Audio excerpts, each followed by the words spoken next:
Música apresentada como ciência e arte. Fabre d'Olivet. Editora Madras. Continuação da introdução. Atividades políticas.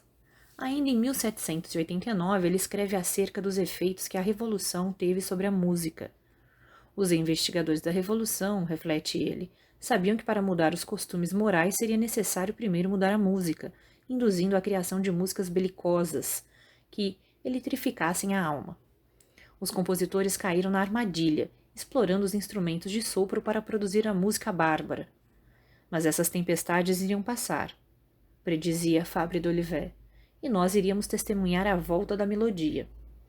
Aquela que emociona e que se altera, como a que elevou Gluck ao primeiro degrau entre os compositores. Em Paris, durante a Revolução, seu ímpeto juvenil levou-o a fazer parte do Clube dos Jacobinos, tornando-o amigo de Thierry de Clouzot, chefe de uma conjuração para derrubar Luís XVI.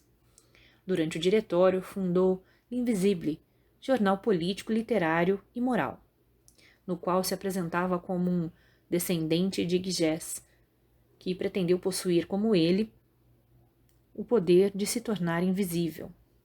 Ideia esta que era sua obsessão desde a tenra idade.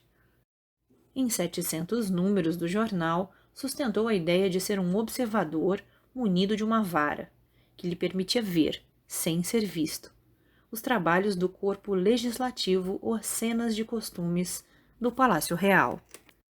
Em suas incursões pela política, Fabre d'Olivet traçou um plano de recuperação financeira que interessou aos republicanos que conspiravam contra Bonaparte e foi incluso na formação de um futuro governo. Condenado por esse motivo à deportação pelo primeiro cônsul, foi salvo graças à intervenção do senador Lenoir Laroche. A partir daí, conservou a obsessão de ser perseguido sem cessar pelo chefe da nação francesa, chegando a declarar, abre aspas, Napoleão seguia-me pessoalmente, fecha aspas.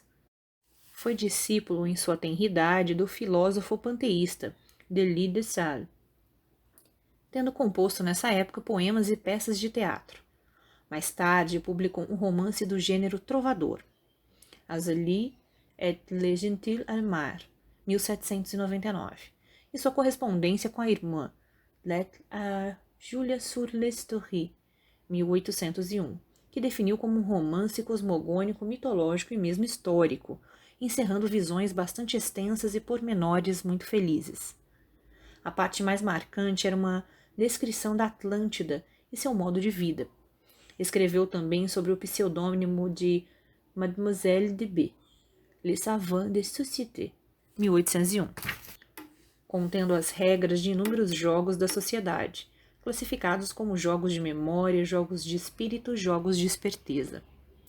Os negócios do pai de Fabre d'Olivet sofrem uma derrocada após a Revolução, e em 1799, d'Olivet consegue um emprego administrativo no Ministério da Guerra, onde também emprega seu pai, que passa a ocupar a humilde posição de zelador. Fabre d'Olivet admite que despendia muitas horas trabalhando em seus próprios projetos, entre os quais tratando das reminiscências de sua terra e a língua de sua juventude. Uma coletânea de poesias que ainda hoje é vista como obra pioneira de pesquisa e resgate da memória dos antepassados provençais, mas que muitos acreditam que ele tenha misturado suas próprias poesias, já que conhecia bem o dialeto Languedoc, a outras atribuídas a poetas provençais da época. Sua cultura permitia, sem dúvida, que ele enveredasse por esse caminho, já que era um filósofo e poliglota que conhecia a fundo o grego, o latim e o inglês, o italiano, o espanhol e o português.